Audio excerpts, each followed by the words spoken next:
Marine reacts to the Orks of the Warhammer 40k universe by the Templin Institute. As always, I'm going to be linking the original video and channel down in the description below, so go ahead and make sure that you check them out. Real quick, this might be the last video I see from the Templin Institute, just for the time being, just because I've been seeing a lot in the comments that it seems like you really have to have a little bit of knowledge to really understand what's going on in these videos. So in order to do that, I'm going to try to give it one more shot as far as trying to understand what's going on from the Orks perspective in the universe. But after this one, as far as the Warhammer 40k goes, I'm going to start watching ones that are from Brekkie, Looped-In, the Russian Badger, just because I've been told that they really explain things in a way that it could be someone coming barely new into this actual universe, and it turns out to be very easy to understand, and there's a little bit of comedy in there. Also, another big reason is that a lot of their videos are close to an hour, which would take some time for me to actually upload and edit. So expect some of those longer videos to be coming out here pretty soon. And before we get into the actual video, don't forget to like and subscribe. It really does help me out a lot. Hit that notification bell right there, that way you get notified every time I do upload. Sometimes uploading twice a day, typically working on them in the mornings and releasing them in late afternoon to late evening. That way when you all get off work, you can enjoy these videos at your leisure. So without further ado, let's go ahead and see what the Orks and Warhammer 40k is all about.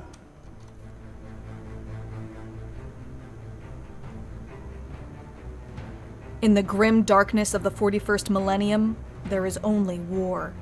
Each day on a million worlds, armies clash in an eternity of carnage and slaughter to the laughter of thirsting gods. Across the galaxy, disparate forces muster their fleets in the grim hope that one day, victory might be claimed for the Emperor, the ruinous powers, the greater good, or 1,000 other lost causes. Most fail to realize that the universe in which they exist will not suffer any lasting triumph. Another day's survival is all that can be achieved. In this galaxy hostile to every form of civilization, only one has managed to not only endure, but thrive. They are the most successful race encountered by man, seemingly built for war. Really? Huh. I thought it would have been some of the other ones that I've been seeing, but okay. Interesting. In every aspect. They are crude, savage, and possess only a low cunning. But while the great works of races 1,000 times more advanced lay in ruins, the ramshackle designs of the Orks thunder onward. Ork physiology is fascinating, terrifying, and contradictory in equal measure. They exist as a complex interweaving of two symbiotic organisms that somehow have been genetically linked.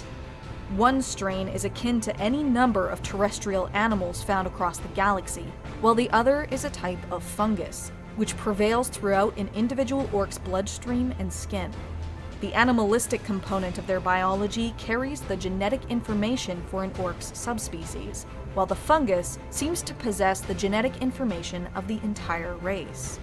This latter aspect exhibits many other curious properties, including some kind of ingrained genetic memory or knowledge, a type of biosynthesis, a latent psychic ability, and the capacity to quickly recover from injury. Their ability to withstand tremendous punishment is the defining characteristic of the Ork race. They feel surprisingly little pain, even when horrifically injured, and can recover from nearly any type of wound. Orks that have been literally cut apart have been known to survive when stitched back together, and beheaded Orks, whose heads were then attached back on their own or another's body, have been able to fully recover as well. While any other species would weaken or tire when subjected to constant physical harm over a prolonged period of time, the opposite appears true for the Orks. They can survive grievous wounds with little apparent long-term consequences, save some superficial scarring, and instead seem to develop physically the more damage they are able to endure.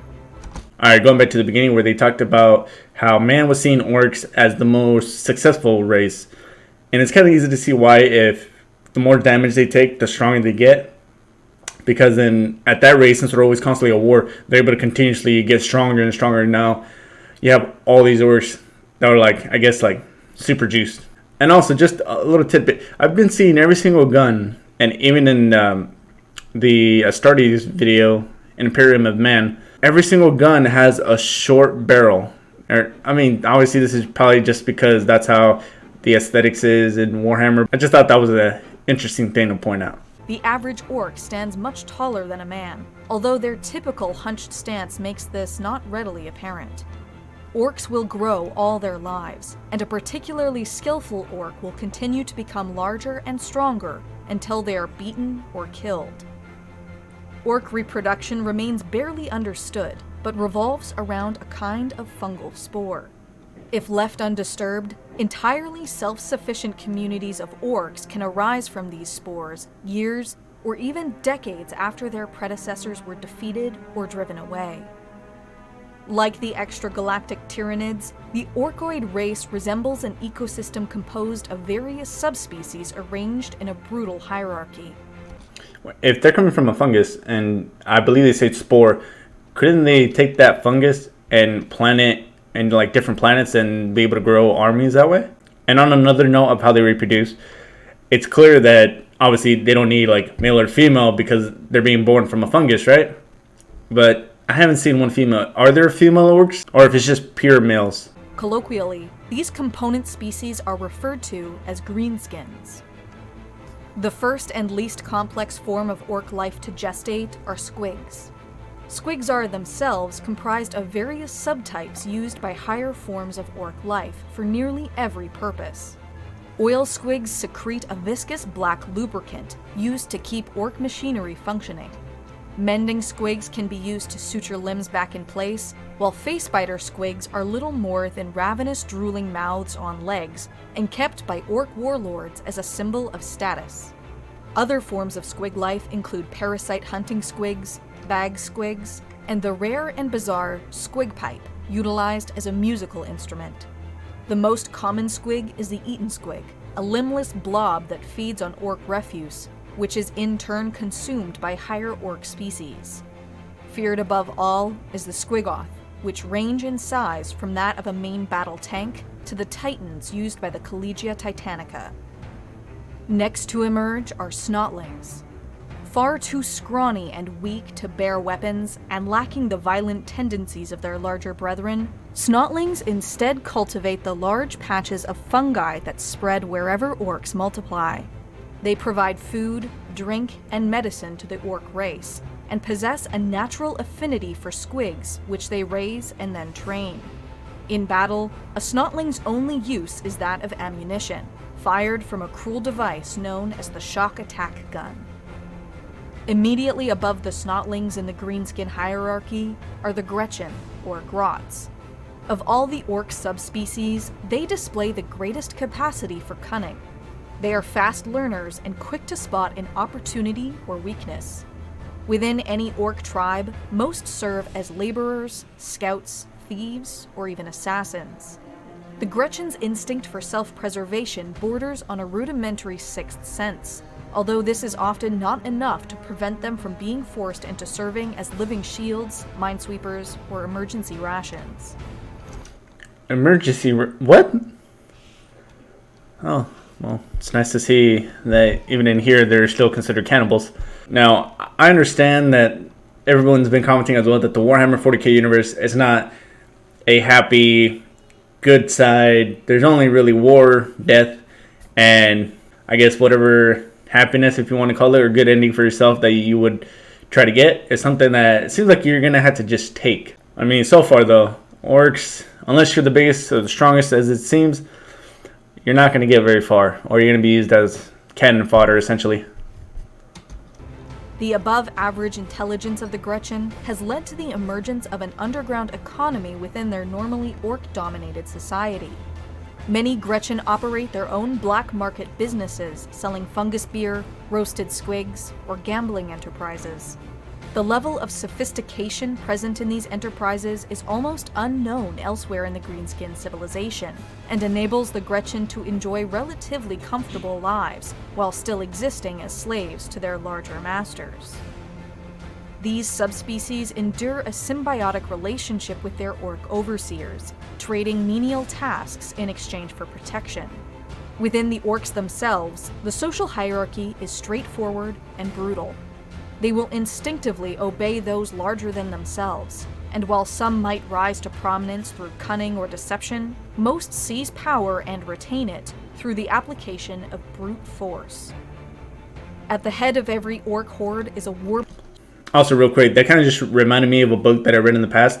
It's also on Audible called Red Rising, where there's, if you like sci-fi, this is a really great book, and there's 2 books after that one. And they're very long, so if you're into like long reads or long listens, definitely highly recommend that book. But in there, they also have a class, a caste system. I believe that's what it's called. And the ones at the very top are considered gold. At one point, one of the characters talks about how might makes right. And if I can take, I can take. If I can take, I deserve. If you guys are curious, it's sci-fi. Obviously not Warhammer 40k sci-fi, but still a pretty decent read. Is a war boss or warlord, typically the biggest and meanest of his kind, who has risen through the ranks to primacy by winning battles and killing any other challengers. First and foremost a powerful warrior, the war boss will hold absolute authority in his tribe or warband. The decisions of the war boss are enforced by a crude ruling caste of orcs known as knobs. A type of nobility amongst the orcs by the loosest definition of the word, the knobs have earned a position of prominence due to their greater than average size and strength. All others in an orc tribe are referred to as boys. Depending on their specialty in combat, they may be known as sluggaboys, shootaboys, ardboys, wildboys, or flyboys, while any orc intelligent enough to recognize which part of a grenade is thrown once the pin is removed is known as a stick bomber. A caste of specialists also exists within the boys, orcs who have been born with specific information programmed into their minds that are released once they reach maturity. These so-called odd boys include pain boys or mad docs, who use their stabby bits as medical tools. The crude bionics that are sometimes implanted in higher-ranking orc are the work of pain boys, although their work in this area has the tendency to explode without warning. Psykers too exist within the orc race, referred to as weird boys. Unlike those in other races, these weird boys draw upon the innate psychic potential of the orc species itself, rather than the energies of the warp. This type of psychic power has its own dangers, however. Should a weird boy soak up too much of this energy, his head may explode, and the resulting backlash also explode the heads of any orcs nearby. Mech boys, or mechaniacs, serve as engineers and technicians who build all the weapons, vehicles, and other technology used by the orc race. Like every other advanced process associated with the greenskins, their work is notorious for suddenly exploding. Is everything exploding with them? Damn. Technology is one of the least understood facets of their civilization. It is almost always ramshackle and slapped together, yet functions as well or better than anything comparable within other species. The impossible nature of orc technology is believed to be a result of their latent psychic powers. If enough orcs believe something is true, it will actually become so, brought into existence through pure will. Most people would probably understand how beneficial that would be to anyone, really. So it's seeming that although all this looks like, I guess, not as sophisticated weaponry or armor or even whatever robots they may have, it works through sheer willpower because of a latent ability in their psychic powers. I can kind of understand why now these guys are probably, so far, from what I've seen, that they're one of the more bigger threats in the universe. Considering that they can do that and that technically they could just grab a plant and plant it somewhere, or the fungus, and then just continue to grow more orcs. So in a way, I guess you could kind of view the orcs as a savants in creating things. As such, orc rockets painted yellow create bigger explosions, orc vehicles painted red will go faster, and orc guns are often nothing more than a box with bolts and bits of metal in it. Real thing, just again, it's crazy how they even said right now, like, little bolts can be inside a gun and it could still work. If they example with that missile being yellow, that it does more damage. Why not will it into existence to do an insane amount of damage, like to take out an insanely big ship? Also, I haven't seen them with ships, which I'm assuming they would have some, or if they just travel to other planets via spores. That might be a dumb question, but it just came up in my mind right now. This technology, such as it is the result of a constant stream of poorly thought out experimentation and attempts to constantly outdo the competition. It is usually as deadly to its operators as to the enemy, and countless orcs have died in the pursuit of building the biggest, fastest, or meanest weaponry. This simplistic and brutal approach is reflected in every aspect of what they call culture. Questions regarding the nature of the universe that have led entire civilizations to corruption and ruin never occur to orcs in the first place. They have but one philosophy: might makes right, and not one orc has ever doubted this for a single moment. This unshakable self-belief is likely the most dangerous quality of the orcs. For them, the universe is a very simple and straightforward place, free of the angst and worry that also they do have ships, obviously, plagues most other races. Orcs have little recognition for concepts like fate or destiny, and are not frustrated when their plans fail. Instead, they just try again, usually in a different way after forgetting how they attempted it the first time. Never does an orc reflect on their own weakness, instead making remarkable progress through bloody trial and error. And, in a sense, you gotta kind of respect that. They never give up attitude. Obviously, them saying that they don't even remember how the first time they did it, so they were doing it a different way. I guess that's some form of pretty high intelligence. I guess, like, not falling into the madness of doing the same thing over again and then expecting a different result. As long as an orc has someone to fight, someone bigger to tell him who to kill next, and someone smaller to abuse, he will know contentment. War and killing are their only real motivation, the one exception being the desire to possess even bigger and louder weapons or vehicles.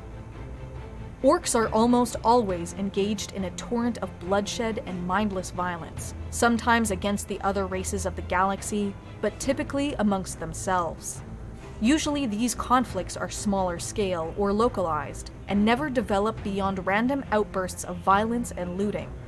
Sometimes, however, should a particularly skilled war boss achieve a string of successes, orcs will flock to his banner to share in his victories. Once this orc population reaches a form of critical mass, a Waaagh might be declared. Part military campaign and part migration, a Waaagh is a war on an apocalyptic scale. Orcs beyond counting swarm from one continent to the next, and eventually from world to world.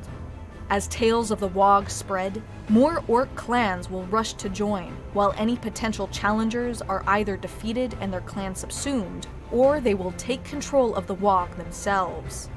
As this campaign gains more and more momentum, the disparate clans within grow more unified until they represent an unstoppable force on the galactic stage. These Waaghs rarely possess any clear objective, seeking only to unleash as much carnage as possible across the universe. Within orc culture, a Waaagh is the ultimate expression of their twin gods, Gork, who is brutal but cunning, and Mork, who is cunning but brutal. While they may seem identical to outsiders, Gork is said to be the god of clobbering, smashing, and killing, while Mork is the god of clobbering, smashing, and killing, while an enemy's back is turned. Orcs exist in every corner of the universe, and there is no environment too extreme for them to not only survive, but flourish. They have been discovered on toxic death planets, depressurized orbital platforms, drifting ice floes, irradiated asteroid fields, inside corrosive swamps, or on lightless nightmare worlds seething with horrific predators. Even in the bombed-out remains of planets subjected to exterminatus, orcs can sometimes be found, and there are rumors of orc enclaves hidden within the Eye of Terror itself. These holdings vary from pirate outposts that prey on merchant shipping to system-spanning orc empires inhabited by tens of trillions of greenskins. These are normally divided into clans and tribes. Clans are massive groups of orcs who share an enduring philosophical viewpoint on greenskin life, while tribes are much less stable, constantly breaking apart and reforming. A single tribe might include orcs from many different clans, but for the most part, an individual orc's allegiance is to his war boss above his clan. While it can be difficult to distinguish all the orc clans, generally there are 6 that are truly widespread and found in almost every tribe in the galaxy: the Bad Moons, Blood Axes, Death Skulls, Evil Suns, Goths, and Snakebites. It is the dream of every aspirant war boss to one day unite the clans and tribes and usher in an even greater era of slaughter across the galaxy. Many have come close: Clawjaw, the mighty mangler of Bork, Tuska, the demon killer, Snagrod, the arch arsonist, and Nazdrag Ugg Erdgrub. Above them all, however, is the self-proclaimed prophet of the Waaagh, known to the Imperium as the Beast of Armageddon, Ghazghkull Mag Uruk Thraka. The single most influential orc in the galaxy, Ghazghkull Thraka believes himself to be the instrument of Gork and Mork, destined to lead the greatest Waaagh of all time. This is, in part, due to the work of Mad Dog Grotznik, whose cybernetic enhancements have supposedly allowed Thraka to speak to the great green gods of the orcs directly. Again and again, Ghazghkull has unleashed his followers against the Imperium of Man, or come to the aid of the Octarius Empire in their fight against the Tyranids. But as the time of ending approaches and the great rift of chaos spreads across the galaxy, it is clear that Ghazghkull Thraka has his sights on a higher calling. Across every orc clan and tribe, rumors abound that Ghazghkull will soon proclaim the Ragnarok, a time when every orc shall rise up to conquer the galaxy. In untold numbers, orcs have already started their migration towards the key battles of the Great Waaagh, and should Ragnarok finally be declared, there may be no force in the galaxy strong enough to withstand it. Alright, let's go ahead and talk about that for a minute. Now, bear in mind, I did have to wait about 30 to 40 minutes just because there's a little bit of construction going on outside, but I did manage to write some little notes for me here. That way I can know exactly what I'm going to be talking about. So I know at the end of the video, there was a little bit of music playing in the background. That was just my roommate who had the music on pretty loud, so apologies for that. All in all, though, this video definitely felt a little easier to understand as far as the Imperium Man, because in that one I was just kind of being thrown around in a loop, and it just seemed a lot easier to get a good understanding of what the orcs are about, and that obviously I kind of really assumed that their main purpose was going to be war, battle. What I did find interesting though was that the way that they're actually born, as far as the fungus, and then from what I understood is that it's attaching to some kind of animal or something to allow it to actually be an orc. And on top of that, if anybody knows if the orcs actually end up planting these funguses all in different planets, different areas, or if they just get spread there by spores, because that would be a huge advantage as far as building up your army, right? And just the craziest thing was, even though their gear and weaponry might not look sophisticated, it was the fact that they can actually will the things into existence to actually work and function, sometimes even better than what they said amongst other races. So I thought that was really an interesting way to actually justify how exactly they get their weaponry and machines up and running, because they did say that a lot of them don't tend to be too clever. Then again, you did have that one subspecies, which it was supposed to be, but then again, they can get used as cannon fodder just because in the hierarchy, it's usually the whole thing with might makes right. And at the end, I could just really see how the orcs can pose like an insane amount of threat to really any other race or probably any other group in the Warhammer 40k universe, just because of their numbers, how fast. Well, then again, I wasn't really told how fast it takes them to get to adulthood, but as to how fast they can actually make others with the fungus, willing things to just work, and the fact that after every battle or the more damage that they're taking, they're actually getting stronger and bigger. So there was just a few things, some things to reiterate, some things that kind of popped off in my mind, and just really seeing how much of a force the orcs can actually be. And on a side note, it seemed like in order to really understand the Warhammer 40k universe, I really need to start delving in more frequently. So I might be posting 2 videos in the top 5 But that's going to be it for this video. Don't forget to like, subscribe. Really does help me out a lot. Hit the dislike button if you didn't like it. Really helps me improve the channel. Curious to see what videos are going to be coming up next? Just check the list down below in the description. You're going to see a list of about 5. Top to bottom, that's going to be how I view them. But until then, I'll see you all in the next video. Bye.